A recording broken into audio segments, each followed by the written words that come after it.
Chapter 12 of The Picture of Dorian Gray by Oscar Wilde. It was on the 9th of November, the eve of his own 38th birthday, as he often remembered afterwards. He was walking home about 11 o'clock from Lord Henry's, where he had been dining, and was wrapped in heavy furs, as the night was cold and foggy. At the corner of Grosvenor Square and South Audley Street a man passed him in the mist, walking very fast, and with the collar of his grey ulster turned up. He had a bag in his hand.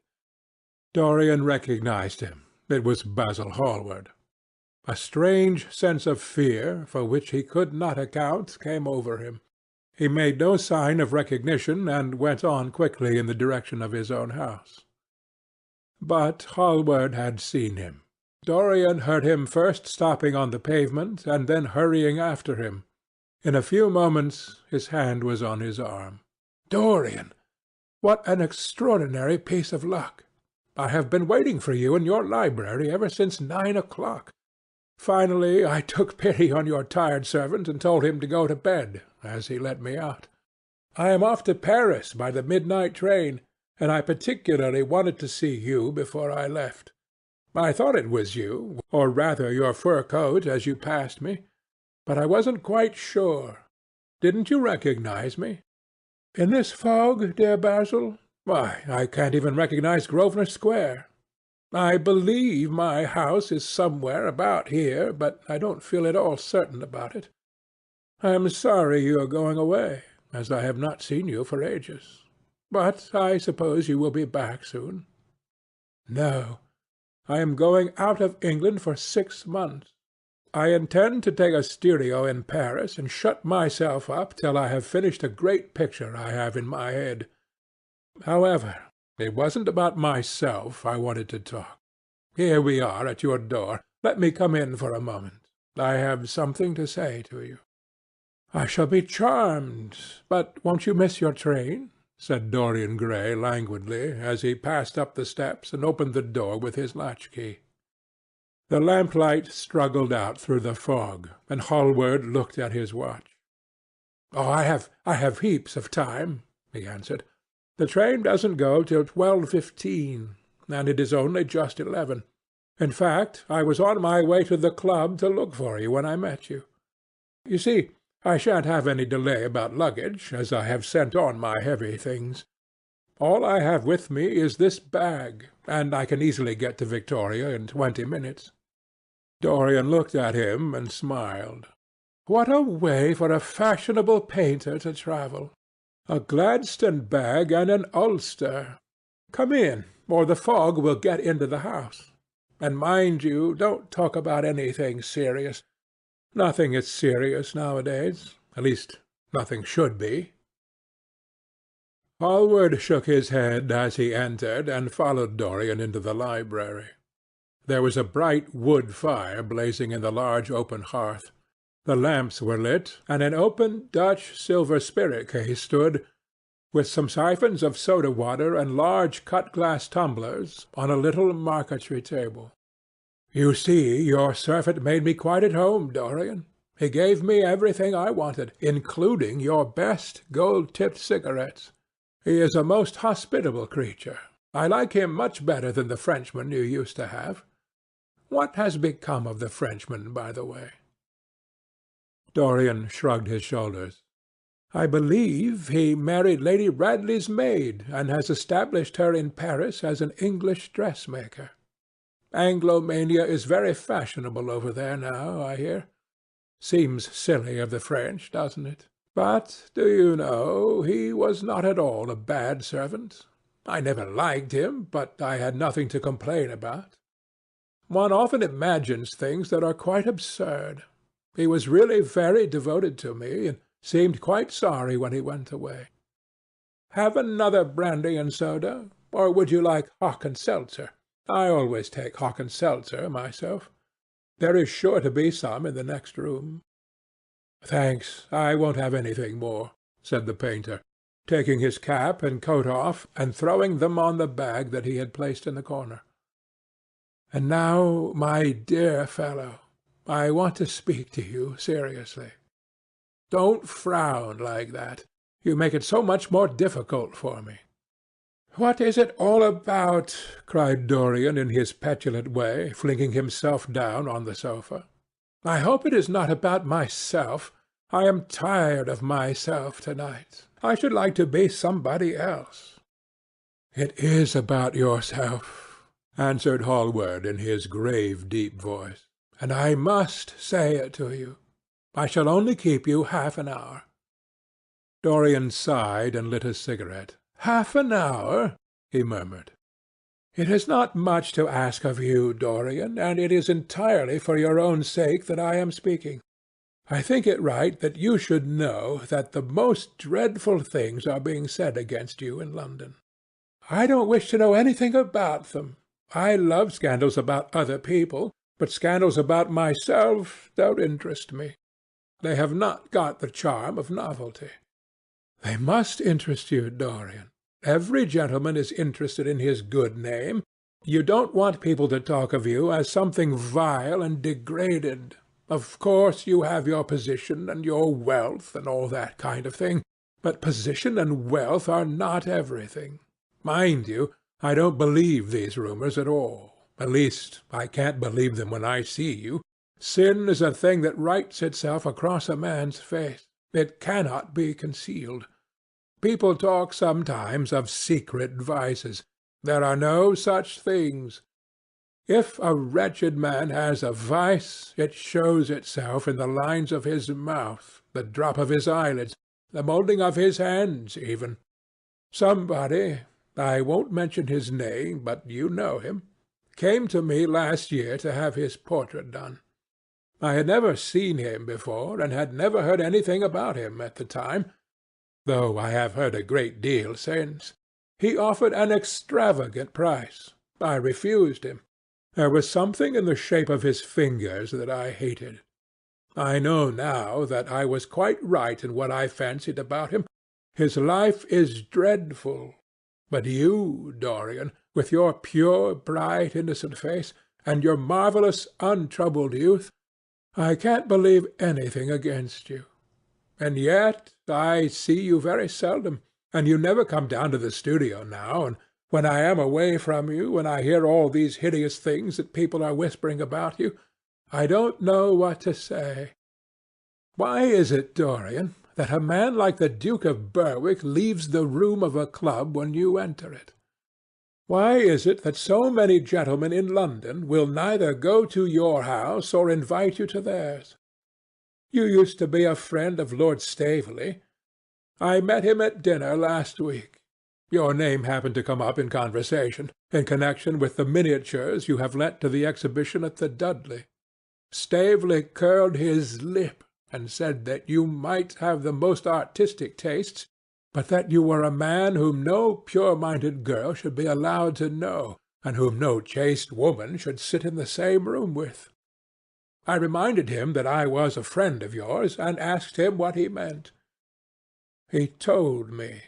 He told me right out before everybody. It was horrible. Why is your friendship so fatal to young men? There was that wretched boy in the Guards who committed suicide. You were his great friend. There was Sir Henry Ashton, who had to leave England with a tarnished name. You and he were inseparable. What about Adrian Singleton and his dreadful end? What about Lord Kent's only son and his career?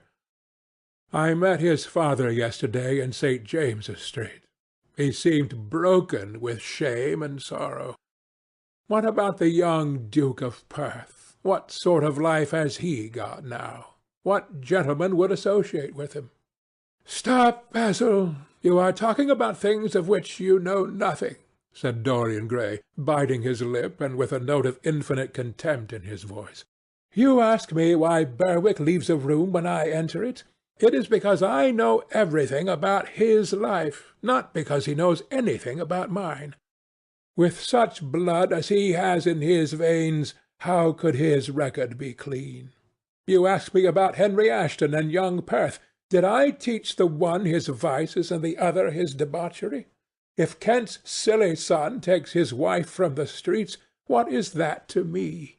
If Adrian Singleton writes his friend's name across a bill, am I his keeper? I know how people chatter in England. The middle classes air their moral prejudices over their gross dinner-tables, and whisper about what they call the profligacies of their betters in order to try and pretend that they are in smart society and on intimate terms with the people they slander. In this country it is enough for a man to have distinction and brains for every common tongue to wag against him. And what sort of lives do these people, who pose as being moral, lead themselves? My dear fellow, you forget that we are in the native land of the hypocrite. Dorian, cried Hallward, that is not the question. England is bad enough, I know, and English society is all wrong. That is the reason why I want you to be fine. You have not been fine. One has a right to judge a man by the effect he has over his friends. Yours seem to lose all sense of honour, of goodness, of purity. You have filled them with a madness for pleasure. They have gone down into the depths. You led them there. Yes, you led them there, and yet you can smile as you are smiling now. And there is worse behind. I know you and Harry are inseparable. Surely for that reason, if none other, you should not have made his sister's name a byword. Take care, Basil, you go too far. I must speak, and you must listen. You shall listen. When you met Lady Gwendolen, not a breath of scandal had ever touched her. Is there a single decent woman in London now who would drive with her in the park? Why, even her children are not allowed to live with her. Then there are other stories, stories that you have been seen creeping at dawn out of dreadful houses and slinking in disguise into the foulest dens in London. Are they true? Can they be true? When I first heard them, I laughed. I hear them now, and they make me shudder. What about your country house and the life that is led there? Dorian, you don't know what is said about you. I won't tell you that I don't want to preach to you. I remember Harry saying once that every man who turned himself into an amateur curate for the moment always began by saying that, and then proceeded to break his word. I do want to preach to you.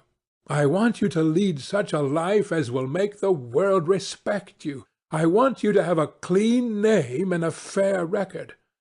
I want you to get rid of the dreadful people you associate with.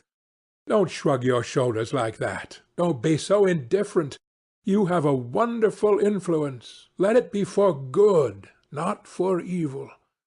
They say that you corrupt every one with whom you become intimate, and that it is quite sufficient for you to enter a house for shame of some kind to follow after. I don't know whether it is so or not. How should I know? But it is said of you. I am told things that it seems impossible to doubt. Lord Gloucester was one of my greatest friends at Oxford. He showed me a letter that his wife had written to him when she was dying alone in her villa at Mentone. Your name was implicated in the most terrible confession I ever read. I told him that it was absurd, that I knew you thoroughly, and that you were incapable of anything of the kind. Know you? I wonder, do I know you? Before I could answer that, I should have to see your soul. To see my soul? Muttered Dorian Gray, starting up from the sofa and turning almost white with fear. Yes, answered Hallward gravely, and with deep-toned sorrow in his voice, to see your soul. But only God can do that. A bitter laugh of mockery broke from the lips of the younger man. You shall see it yourself to-night, he cried, seizing a lamp from the table. Come, it is your own handiwork. Why shouldn't you look at it? You can tell the world all about it afterwards, if you choose. Nobody would believe you. If they did believe you, they would like me all the better for it. I know the age better than you do, though you will prate about it so tediously. Come, I tell you, you have chattered enough about corruption. Now you shall look on it, face to face. There was a madness of pride in every word he uttered. He stamped his foot upon the ground in his boyish, insolent manner. He felt a terrible joy at the thought that some one else was to share his secret, and that the man who had painted the portrait that was the origin of all his shame was to be burdened for the rest of his life with the hideous memory of what he had done. Yes, he continued, coming closer to him and looking steadfastly into his stern eyes, I shall show you my soul. You shall see the thing that you fancy only God can see. Hallward started back. That is blasphemy, Dorian, he cried. You must not say things like that. They are horrible, and they don't mean anything. You think so? He laughed again. I know so. As for what I said to you tonight, I said it for your good. You know I have been always a staunch friend to you. Don't touch me. Finish what you have to say. A twisted flash of pain shot across the painter's face.